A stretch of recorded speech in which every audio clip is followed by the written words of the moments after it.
Hello there. My name's Dan Felbush. I'm the executive director of the Shenandoah Film Collaborative. And right now we have Xavier, and I'm probably going to mispronounce your last name. Is it Wehrli? Weird. Yeah, that's Good. Wehrli, 100% correct. Yeah. Well, thank you. First try. I know. I'm just one of those people that I cannot pronounce names correctly. What about you? 50-50. I could barely pronounce my own name until I was like 8. So Yeah, that's why I should get a tattoo of my name, like on my arm or something. It's spelled phonetically too. It's just we all have things that are just difficult about themselves that just makes you who you are too. And for me, it's names out there too. So you are the director of Thought Cabinet. It is an experimental short about a man who forces to confront his most disturbing fantasies. So it sounds like the next flick for a Disney film out there. Now, sorry. So what got you into doing something that would be first a filmmaker, but also it's an uncomfortable film in terms of you experiment with different aspects that are unique to the viewer out there. So how did you first come up with this idea? it's sort of a strange story because unlike most, it was inspired by a location, first of all. I've been making films for only about a year and a half now. And at one of my side jobs that I was working just as a caterer for a wedding, a man came up to me and said, "Hey, I heard you're a filmmaker. I have a prop warehouse in downtown London, the city of where I live. Do you want to come and shoot a film in this one room?" And I, never having done that before, I was like, of course, sure. I don't know what I'm going to film.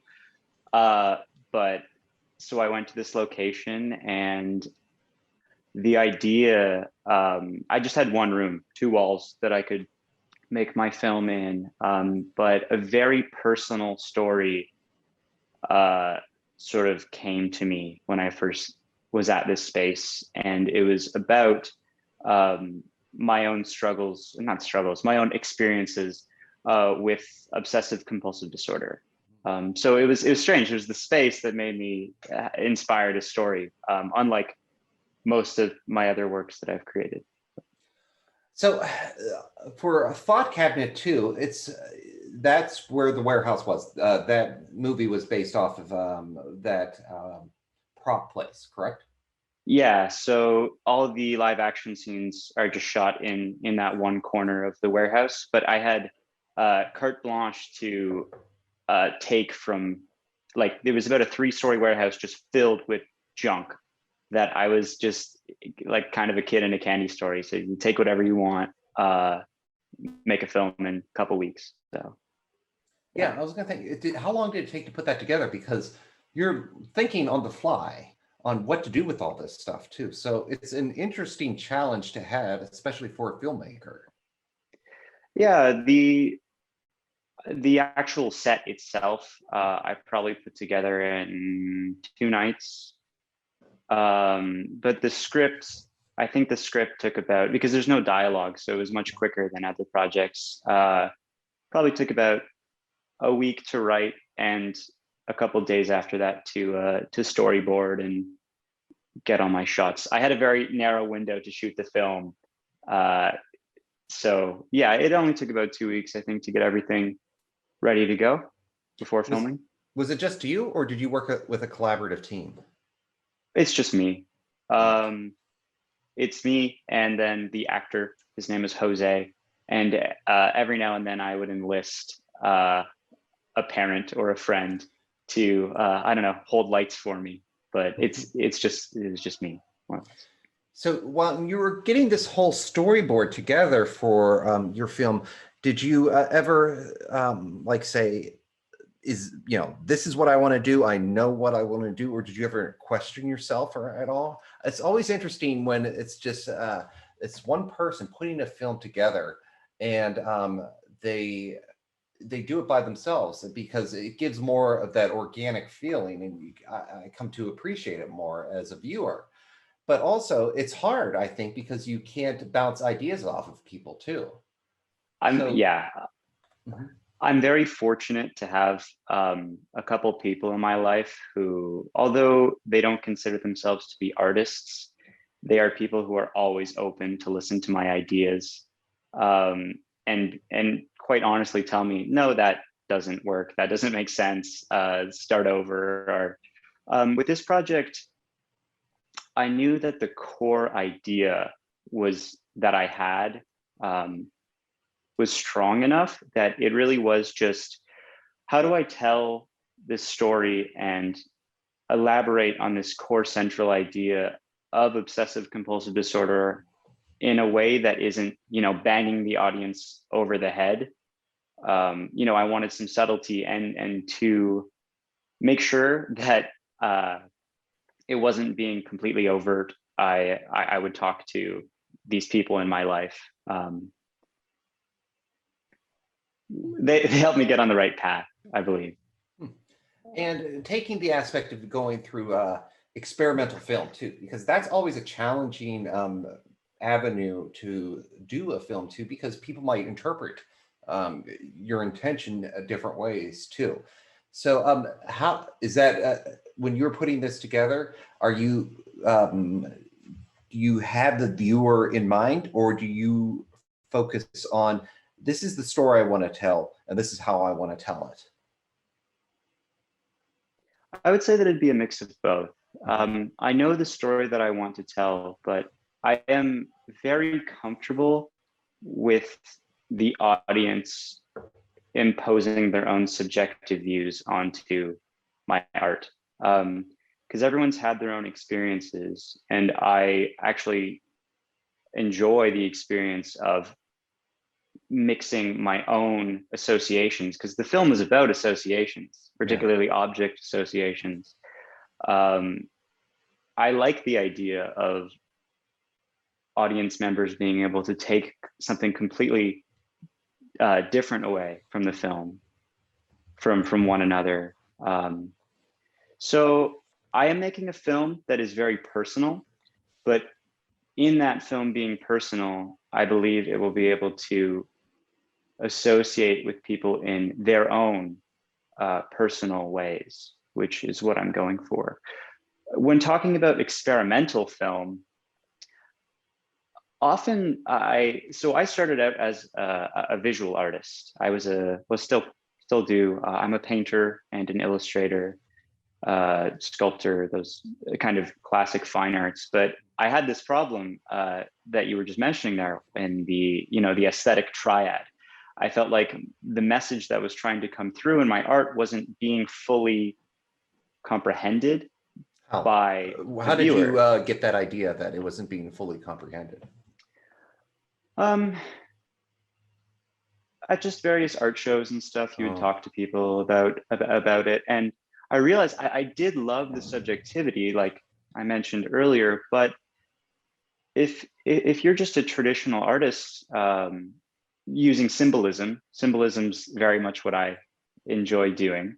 Um, Everyone really associates with symbols differently, and if it's just a static image, I don't have a lot of room to make to allow the audience to make those connections, to figure things out. With a film, you add in time, and there's just so much more communication between me and my audience. yeah. And with that just greater amount of communication, I'm much happier to not handhold, to just present to you the thing that I've made and let you run with it. So So, film has very much been my medium of choice for these last year and a half. so how does your films and your artwork help reflect who you are as a person? Do we see a little bit of who you are through your art? Is this a way to express yourself, or is this a way to try something new in a different way that no one's tried before? It can be a great helpful mental exercise by doing experimental film in itself because you're thinking outside of the box. Um, I really do. Art for me has always been a very personal thing. Um, but I see film as very much just an extension of my art practice. Yeah. So it is an exercise in self-exploration. I'm 19. I try not to be overly self-indulgent, but it's it's gonna happen. Unfortunately, hopefully it'll go away in time. But I have to figure out what kind of artist I wish to be and what kind of ideas I want to explore before I think I can really start, getting to work. So it is partially self-exploration, but it also is concept exploration. I think that's why I keep coming back to art, is because it allows me to explore intricate concepts and ideas that really don't have a specific, answer to them. There's unique avenues they're like little thought experiments, little philosophical thought experiments that I can take in any way I wish to. And sometimes I'll make multiple films about the same thing. And I think that's where the experimental element really comes in. Because it is just an extension of my own art. And I must also mention a limitation. I just don't have the budget or really any sort of prior experience to be able to film what I think people would call, traditional film. So when I first started filming, I very much had to lean on experimental aesthetics to tell my story. But as I gained more experience, again, only a year and a half's worth, I realized that was actually my voice. I very much enjoyed experimental film. And I became very interested in how one can merge experimental and narrative together into some strange synthesis of a project. And that's exactly what Thought Cabinet is. You can see it going back and forth between the traditional narrative and the more experimental. I hope that answered your question. I was a little long-winded. No, I think that was good. That made me start to think about, and that's a problem with a lot of, to say, society out there, and I'll call it the Thomas Kincaid effect, is that they have a tendency to appreciate something that is more gentle and more something that they can connect with, while rather than thinking outside of the box. And that can be a downfall for society as a whole, because then that makes us more the same out there. And that's where the appreciation comes for unique artists like yourself, who try to do something different, and that goes beyond the typical thinking of what a nice looking barn out there too. So I keep doing what you're doing, because it's unique, it's different, and it gets people thinking about different things too. Plus, I'm looking at your Instagram page. You're a very good artist too. So did you grow up in a artistic family? Or let me guess, your entire family, they're all scientists, all nuclear scientists, and you're the artist? That is correct. I am the anomaly. Really? Yes. Yes. Science family. My father is a pathologist.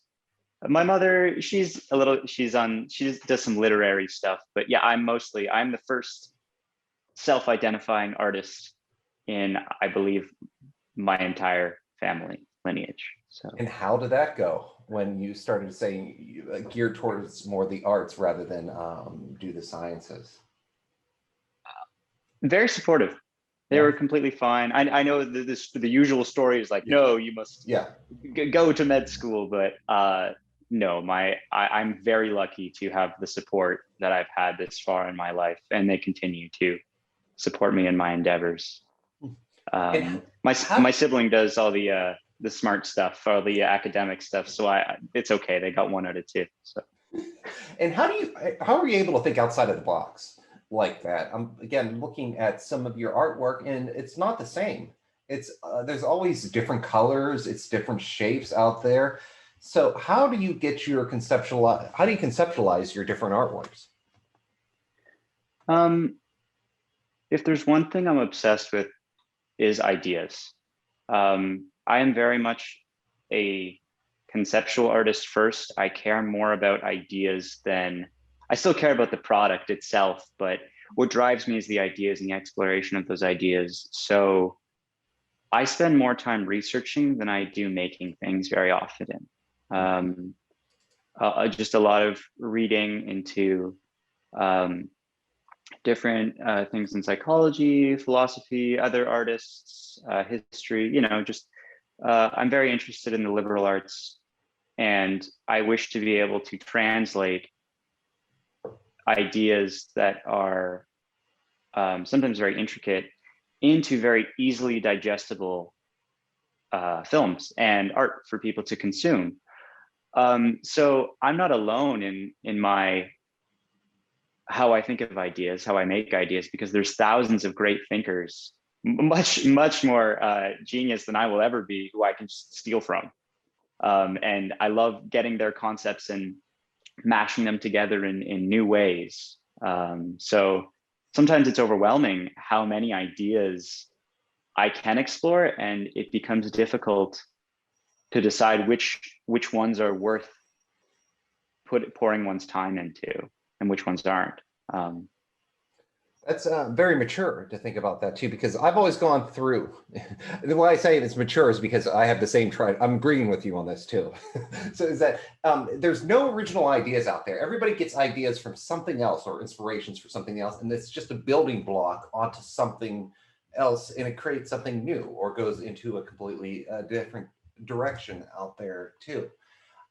But to put your going back to the film Thought Cabinet, you had so many different types of scenes out there too, different varieties. For instance, you had the dinosaurs in there, or you yes. had cutting meat out there, not from the dinosaurs. That's not a spoiler alert, but it's different types of thoughts all mashed together into one type of story out there too.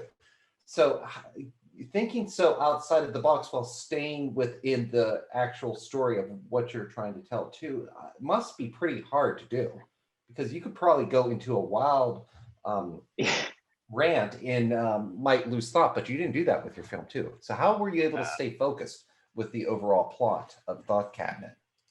So that is a struggle that I've had for a lot of my creative pursuits. It's like the the right brain of just being completely imaginative, allowing yourself to just get into that flow, and then the left brain of like, no, this needs structure. You need to do the science. This needs to add up. You have to use these rules.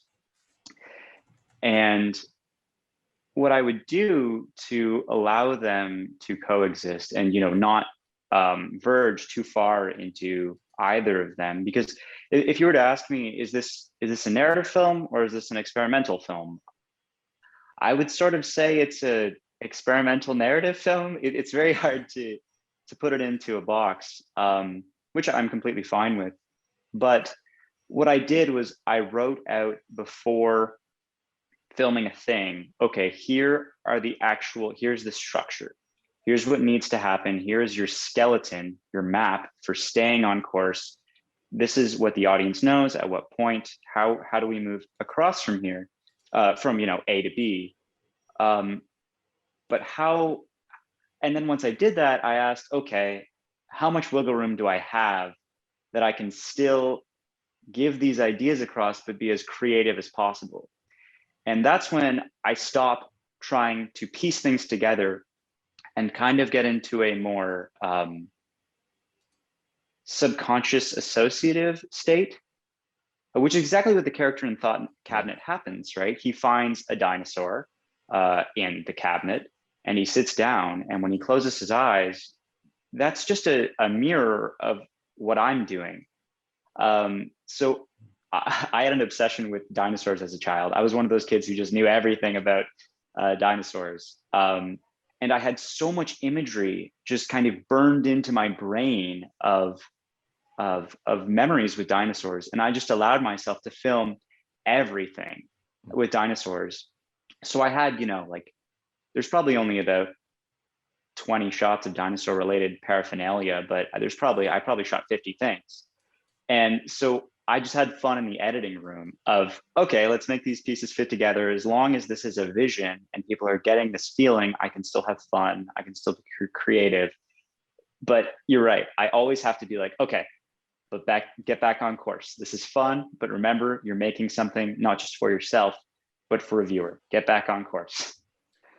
That's another interesting topic. You bring up editing. And when you do an experimental film too, you can easily take away from your overall vision while you were filming it too, because you couldn't have, with you can experiment with different stuff in an experimental film too. So how were you able to stay focused with reviewing all of your different stuff and realizing this is the best place to put this in the film, especially an experimental